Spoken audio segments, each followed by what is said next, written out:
Con un disk computer. Y vamos.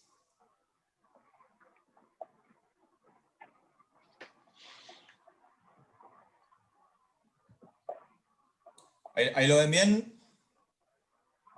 Sí. ¿Ahí lo ven, Nachito? ¿Sí? Bien. Vamos entonces. Bueno, la idea entonces era un poco discutir el tema, mostrarles una actualización una actualización de lo que hay o de lo que encontré de medicina basada en la evidencia de esto. Muy rápidamente, hacer mención al trabajo que hizo Maestegui a fines del 70, que lo que él entre el 74 y 77 evaluó 200 y pico de pacientes con fiebre hemorrágica argentina y terminó randomizando a 188. De esos 188 que randomiza, fíjense que a los pacientes que le hicieron plasma, que fueron 91 versus los 97 que no, encontraron que la mortalidad se redujo de un 16 a un 1%. Aunque lo que más o menos vimos de la vida real en cuanto a lo que es la mortalidad verdadera de la fiebre hemorrágica argentina, rondaría más o menos el 30. Por lo tanto, muchos dicen que en realidad la mortalidad se redujo del 30 al 1, para discutirlo, ¿no? Bueno, y algunas cosas que les quiero mostrar de lo que es las características de la enfermedad, pero solamente hacer mención de características de por qué la infusión del plasma puede o no puede funcionar, es básicamente mostrar esto. Que la primera fase, que es la respuesta viral, y la segunda fase, que es la respuesta inflamatoria, todo hace pensar que el plasma va a funcionar en esta primera fase, ¿no? Que es la que se va a estar dando en la primera semana, y no tanto en la segunda fase, que es la más dependiente de la respuesta inflamatoria. Lo otro que también les quiero mencionar es esto, que si vamos a pensar que es una terapia en donde lo que vamos a dar es digamos, una inmunidad prestada, tenemos que pensar que la IgM se empieza a elevar a partir del día 7, ¿sí? Y que la IgG se va a elevar a partir del día 14. ¿Está? Y esto es lo que hoy sabemos de esta enfermedad, que decaen acá, al mes decae la IgM, y que la IgG no sabemos cuánto tiempo dura. Esa es la gran pregunta, si queda una inmunidad de por vida o no. En cuanto a la utilización del plasma, bueno, hay distintos tipos de uso, protocolos en distintas ramas, digamos, en pacientes graves, en pacientes leves, en pacientes del personal de salud. Y esto es lo que ha llevado a, entre otras cosas, a que haya una gran movilización para la donación de plasma a nivel mundial, campañas diversas en nuestro país, en el mundo entero, y siempre no dejar de tener en cuenta que deben haber marcos éticos internacionales, declaración de Helsinki y demás, sobre lo que son las terapias experimentales y en qué momento se pueden utilizar, y las intervenciones según emergencias, y siempre teniendo en cuenta la parte bioética, ¿no? Y no dejar de recalcar que existen marcos éticos, pero también marcos regulatorios, que vamos a ver qué es eso de los usos expandidos, accesos de excepción, accesos por investigación, normas normativas tanto de ANMAT como de FDA, sabiendo bien qué significa uso compasivo, sabiendo bien qué significa acceso de excepción, y sabiendo bien qué es el acceso expandido, que es como generalmente se lo está utilizando a esta terapia en esta era COVID. Eso, bueno, el avance de toda esta terapia lleva a que muchísimos grupos internacionales fueron llevando adelante estos trabajos, pensando por supuesto, lo que venía de China, tratamientos sobre series de casos no controlados, sobre grupos de menos de 10 pacientes, en donde se documentaba que la mayoría funcionaba. Esto empezó a hacer que se fuera documentando todo en esta base de datos, que es la clinicaltrials.gov, de estudios que se están realizando tanto a nivel público como privado en el mundo entero, y hoy contamos con más de 100 estudios clínicos registrados acá, y 11 de ellos son desarrollados en Latinoamérica. Algunos de ellos en nuestro país, y vamos a charlar un poco sobre eso. Los ensayos van hacia lo que es características de leve a moderada intensidad en personal de salud, en sujetos expuestos, y también, por supuesto, en los casos graves, ya sea o como uso compasivo o como acceso expandido. Vamos a ver un poco qué ha hecho el grupo más importante, que es lo que llevó la clínica Mayo. Están echando de la casa. Me están echando. Espera un segundito, que no sé quién es el que está tosiendo ahí. ¿Quién es el que tose? ¿Sos vos, Javier? Ahí lo apago. Ah, dale. Dale, justo llegaste, Yo estoy Javier. muteado. Está. Justo llegaste, Javi, a la parte que voy a hablar de cuando empiezo a hablar de los trabajos. Yo creo que el gran desarrollo de por qué se empezó a usar tanto esta terapia tiene que ver con lo que se desarrolló a partir de la experiencia de la Clínica Mayo, donde fíjense que ellos han centralizado todo esto en 2006, a partir de 2.600 sitios, más de 12.000 médicos y más de 76.000 pacientes para hacer este protocolo de uso expandido, sobre todo para facilitar el tratamiento con plasma. Y esto, fíjense que los lleva a un uso en un número impresionante de 20.000 casos, 20.000 pacientes, en donde demuestran, donde van haciendo, digamos, estudio tras estudio tras estudio, y donde demuestran, por ejemplo, que de una mortalidad inicial de 14, lo bajan a 8%. Lo que van tratando de hacer es un estudio de seguridad, pero lo importante es que es muy segura, o sea, tenés menos de 1% de efectos adversos graves, y eso es lo que llevó a que tanta gente quiera decir, bueno, lo vamos a probar porque realmente es una terapia muy segura, ¿no? Y otra cosa que ellos fueron evaluando en este estudio de seguridad, acá empezamos a ver un poco sobre cuál sería el mejor uso del plasma, es que a medida que fue pasando el tiempo, fíjense que la mortalidad que estaba por acá, cada vez la fueron reduciendo más. Semana a semana, a medida que ellos le iban utilizando más precozmente, iban viendo que la mortalidad en los pacientes que la utilizaban era cada vez menor. Un segundo estudio realizado por ellos hace una evaluación sobre 2 estudios donde tienen 3 ensayos controlados, 5 estudios de control pareado y 4 estudios de serie de casos sobre 800 resultados en un seguimiento que varía de una semana a 30 días.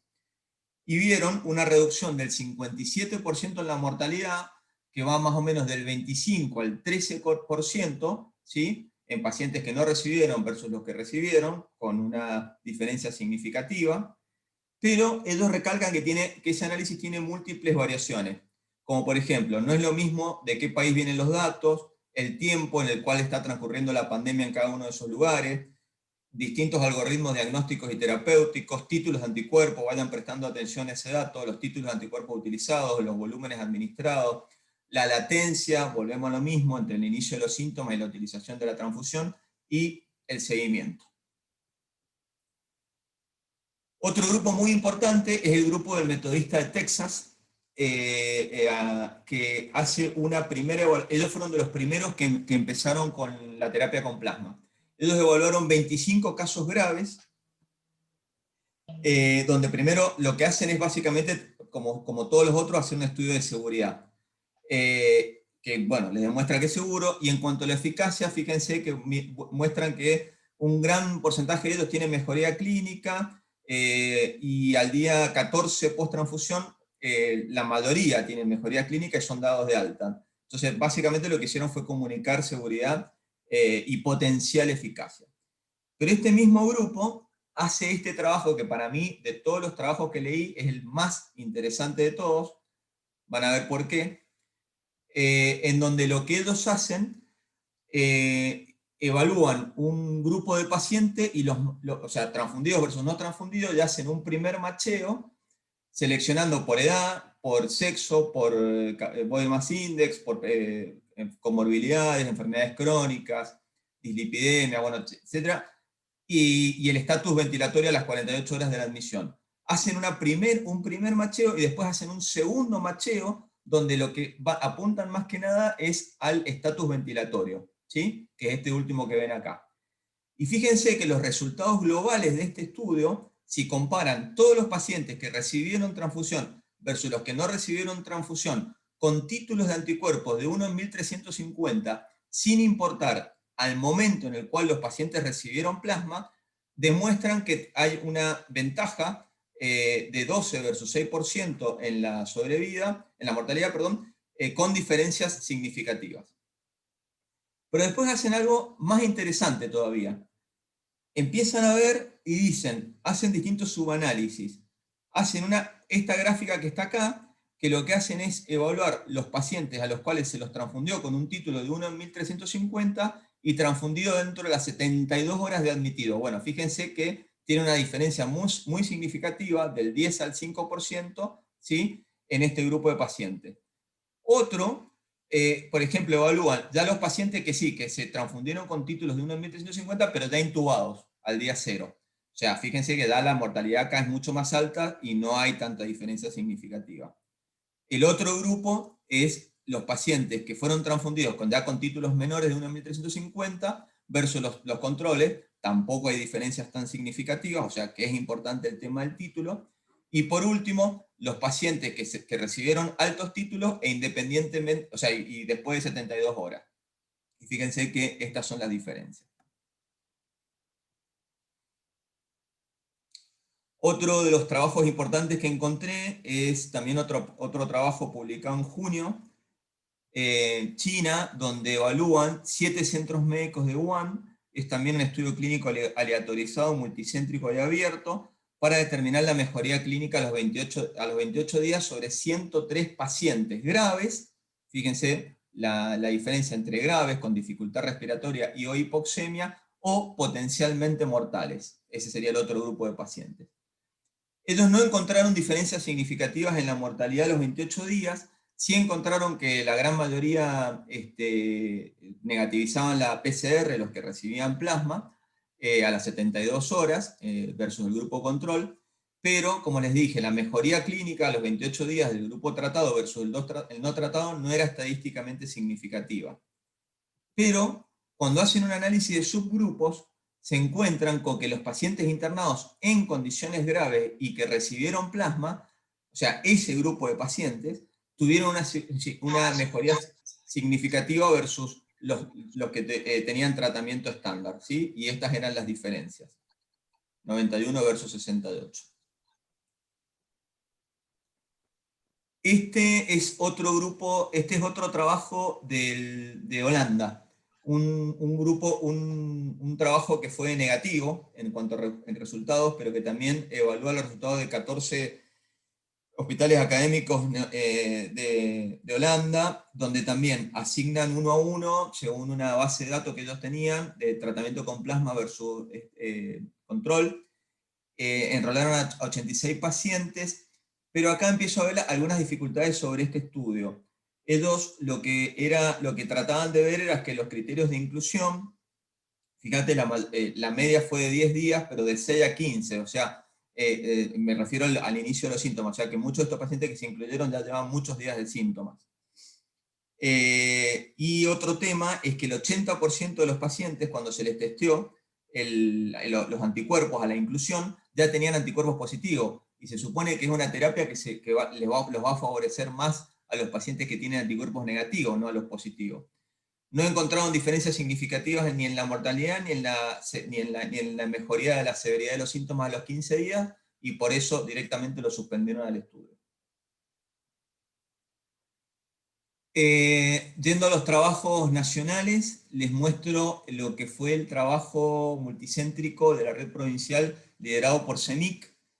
Este trabajo lo que tiene de interesante es que bueno, fue sobre 90 pacientes, no fue un estudio aleatorizado, lo que trataron de ver fue la sobrevida a los 28 días, y viene una tasa global del 80%, que fue del 91 en los que tenían respiración espontánea versus en 63 los que ya estaban en ARM, con mejorías muy significativas en la escala WHO de neumonía, al día 7 y al día 14, como decir otros parámetros inflamatorios, y fue básicamente un estudio de seguridad y de potencial eficacia y en las conclusiones, sobre todo, ellos resaltan la idea de que, por supuesto, debe ser instaurado antes de la asistencia respiratoria.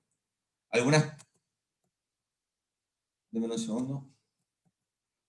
Algunas características del trabajo muestran, bueno, esta es la escala WHO de severidad pulmonar. Acá tienen las curvas de sobrevida para los pacientes con oxígeno suplementario versus ventilación mecánica, 54 años la mediana de edad, 67% eran hombres, 23% eran trabajadores de la salud. Estas eran las características en cuanto a las comorbilidades, y estas eran las características del estatus ventilatorio. De acá ven cómo fue mejorando la escala de neumonía de la WHO a medida que pasaban las semanas. Lo que estamos a la espera es de este trabajo que generó tanta controversia, que es el trabajo del italiano, que como ustedes saben ha dado resultados negativos, o por así decirlo, de falta de eficacia. Fue un trabajo doble ciego, randomizado, placebo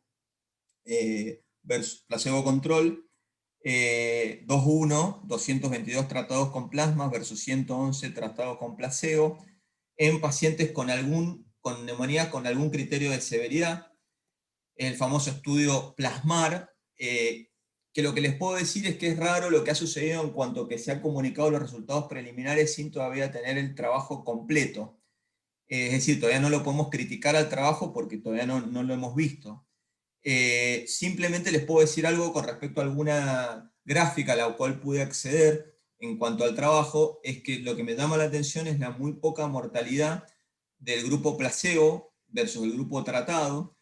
Si bien puedo decir que no hay diferencias significativas por lo que estoy viendo en esta gráfica en cuanto al requerimiento de oxígeno de un grupo versus el otro grupo, sí puedo decir que me llama mucho la atención que en el grupo tratado con plasma habían muchos más pacientes versus el grupo placebo de pacientes hospitalizados sin requerimiento de oxígeno. Se supone que al grupo que más le iba a favorecer la terapia con plasma era el que tenía requerimiento de oxígeno. Pero bueno, insisto, son detalles que tendremos que ver y criticar una vez que salga el trabajo completo y lo podamos evaluar en su plenitud. Lo que sí les puedo decir es que la Sociedad de Enfermedades Infecciosas americana, que hacen las evaluaciones estas de escalas de valor, digamos, de evidencias de grado, sí encuentra grados de certeza bajos o moderados cuando analiza ya sea estudios randomizados o no randomizados, ya sea a la mortalidad, al seguimiento, o sea, todavía todo hace prever de que falta mucha evidencia para determinar el efecto beneficioso de este tipo de terapias cuando se lo analiza desde el punto de vista de metodología de la investigación. Y para terminar, simplemente les cuento que, bueno, que en Mendoza se está haciendo un protocolo de uso expandido, que tengo entendido que se están tratando ya más de 450 pacientes, en donde, bueno, por supuesto que los objetivos primarios tienen que ver básicamente con la seguridad, los objetivos secundarios tienen que ver con la eficacia, por supuesto va a terminar siendo un trabajo principalmente de seguridad. Los objetivos específicos tienen que ver con, bueno, con la selección de donantes, determinación de anticuerpos, otras características. Y lo que también les puedo decir es que se está haciendo sobre dos situaciones. Una es la situación de gravedad o deterioro acelerado de la condición clínica del paciente, ¿sí? Que se supone que es el grupo de pacientes que más se va a favorecer con esta terapia. Hay distintos tipos de parámetros para determinar severidad, como parámetros ventilatorios, parámetros de imágenes, marcadores inflamatorios y demás. Y el otro grupo de pacientes donde los que se está trabajando es en situaciones de moderado impacto clínico, ¿sí? Bueno, son aquellos pacientes que tienen alguna imagen en tórax y cierto grado de baja saturación, pero no, o sea, que no requieren otro tipo de cuidados. Y finalmente, para concluir, y esto pensando en el doctor Jorge Hidalgo, que ya tiene que entrar a otra clase, lo que les puedo decir es esto: todas las terapias son experimentales, parecería ser segura y aplicable a casos moderados, graves y severos.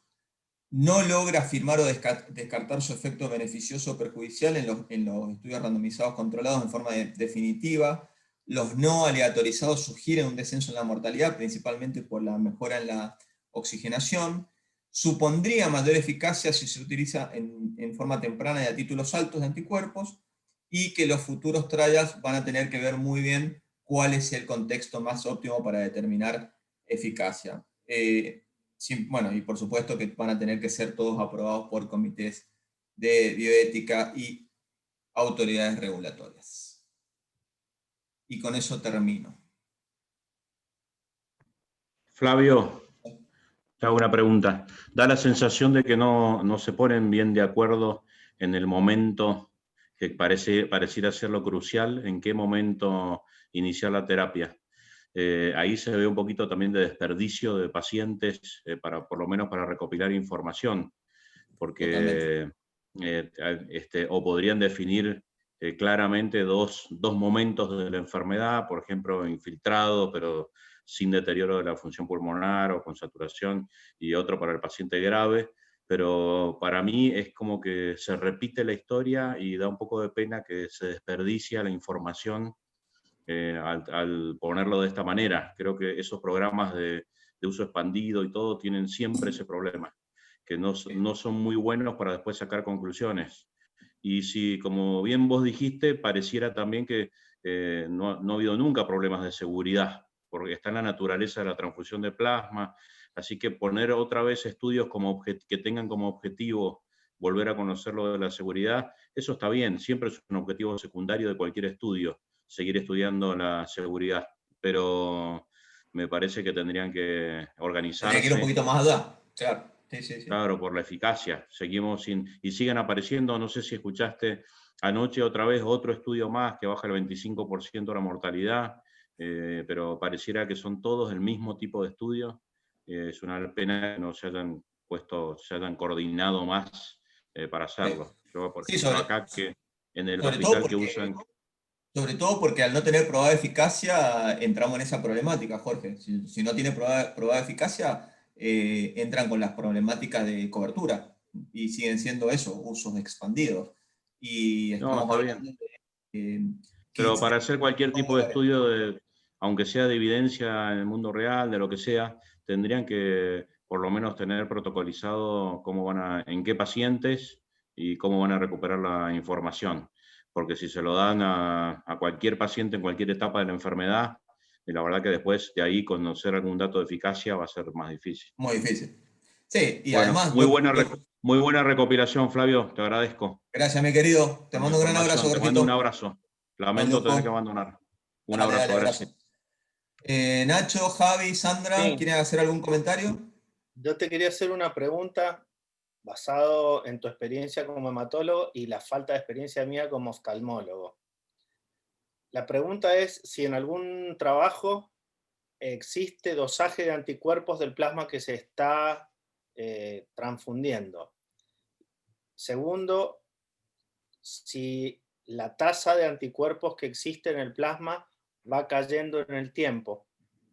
Y si los anticuerpos, tercero, si los anticuerpos que se puedan dosar son siempre los mismos o hay diferentes tipos de anticuerpos que se pueden dosar, siendo alguno más efectivo que otro para generar esa inmunidad. Los anticuerpos que medís son los mismos. Las metodologías que utilizás son distintas. Y ahí entras en una problemática. Porque, por ejemplo, Córdoba utiliza una metodología mediante una práctica de dosaje de anticuerpos neutralizantes que es distinta. Mirá, está entrando la Julia al final.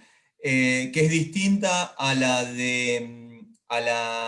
metodología que utiliza, por ejemplo, a los test de anticuerpos que se están haciendo en Mendoza o en Buenos Aires, que utilizan los kits de Abbott o de Roche, y que lo que simplemente determinan un punto de corte, nada más que eso, que por supuesto es distinto el punto de corte de un laboratorio que del otro laboratorio.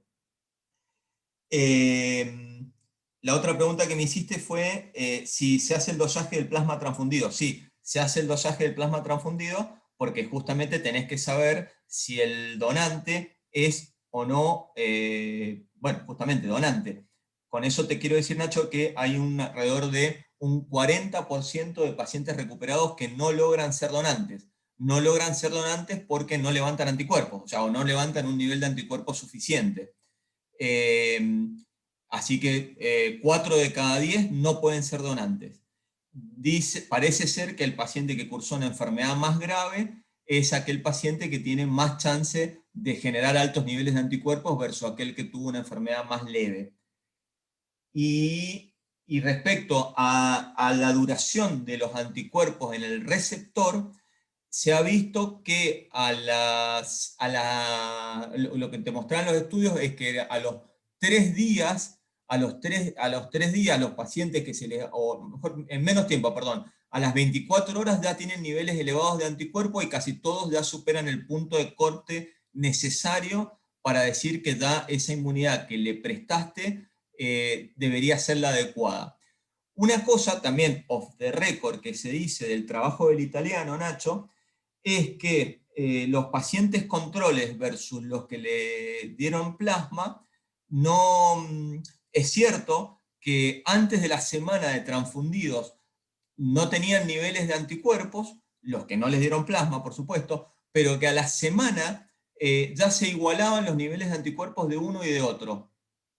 La verdad que son datos, como te digo, que vamos a tener que analizarlo, porque lo que te está sugiriendo ese trabajo es que, a ver, es una diferencia de días, pero que los pacientes a los cuales no les diste plasma, igual los niveles de anticuerpos los terminan alcanzando. Ahí la pregunta que se te abre es, bueno, pero ¿no será que esos días que no levantaron anticuerpos es donde se les ocasiona un daño tal que después no se pueden recuperar? Entonces por eso tenés que ser tan precoz con la terapia con plasma.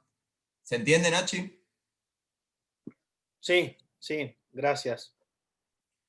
Javi, Sandra, Juli, vos entraste más tarde, pero Julieta es una médica hematóloga mía que trabaja en La Plata. Si querés hacer algún comentario respecto a esto último que estábamos charlando. Hola, buenas noches, ¿cómo andan? Perdón el horario, pero el consultorio no me pude desocupar antes. Sí, no, la verdad es que enganché a último momento. Lo que sí tengo entendido en realidad con respecto al plasma, con esto último que vos estás diciendo, es como que hay una disociación entre la clínica, que las complicaciones graves en general suelen darse después del 9º día, hablan entre el 8º y el 10º día, y lo que se ha visto en realidad es que el plasma con los mejores resultados los tenés cuando lo implementás con complicaciones graves dentro de las primeras 48 horas de ocurrido. O sea, aquellos que se presentan con enfermedad grave de inicio han tenido mejores respuestas con el plasma que en aquellos que se les da cuando tienen estas complicaciones después del 10º día. Por supuesto que se les administra igual. Ahí sí los corticoides tienen mejor respuesta comprobada, digamos, científicamente. Pero bueno, la verdad es que vamos aprendiendo como sobre la marcha todo. Ahora también con todo esto de reinfección, no reinfección, cuando en realidad, por lo menos hasta lo que yo tengo entendido científicamente, no hay nada escrito de que haya como o probabilidad infección con el virus, que hablan de esto de que queda tal vez viremias circulante y que con algún descenso de la inmunidad vuelve como a reactivar, pero sin que hayas depurado virus del primer contagio. Esa es muy interesante. Eso que dice Julieta es muy interesante, porque la pregunta que, primero que nada, si te cae la IgG, ¿no? Después de determinado tiempo, o sea, la curva de IgG, bueno, por más que tenga niveles bajos o inclusive nulos de IgG, se supone que vos igual tenés una inmunidad de memoria y que vas a levantar IgG o vas a levantar inmunidad apenas tengas un segundo contacto con el virus. Y la segunda es que te dicen que puede existir pacientes que eventualmente tengan una PCR positiva en una segunda reinfección, pero eso no indica enfermedad. ¿Por qué? Y porque a lo mejor la inmunidad de ese paciente está principalmente concentrada en lo que es aparato respiratorio y no vía aérea alta. O sea, hay 1000 cosas alrededor de esta temática, la reinfección está discutida, Y lo que acabas de decir, Juli, sí, fue básicamente lo que fue la revisión bibliográfica, el tema de las 72 horas, los casos graves, sí, claramente estuvo todo centrado ahí, y en el título de anticuerpos, por supuesto. Sandra, Flavio, Flavio, sí. la supuesta o probable defensa que te pueden brindar los linfocitos, más allá del tema de los anticuerpos, ¿hay alguna forma de medir ese tipo de actividad linfocitaria o es algo teórico nomás? No, pero sí con el plasma le infundís varias de esos elementos. Eso es lo que te puedo decir. No tenés forma de ¿Cómo? medirlo. No tenés forma de Sí. medirlo, pero sí eventualmente con el plasma pueden ir un montón de distintas sustancias, ¿sí?, que puedan ser beneficiosas en cuanto a la Que inmunidad. van más allá de los anticuerpos. Sí, exactamente. Sí, yo lo que quería decir era que, por un lado, lo que yo he visto, aparte como paciente con COVID, es que a veces uno demora un poco en generar los anticuerpos. Yo demoré como 3 semanas en generar anticuerpos, entonces estuve con neumonía internada, también que no estuve crítica, pero demoré en hacer los anticuerpos. Entonces, por ahí ese paciente grave, si vos no le infundís plasma más precozmente, se te puede ir al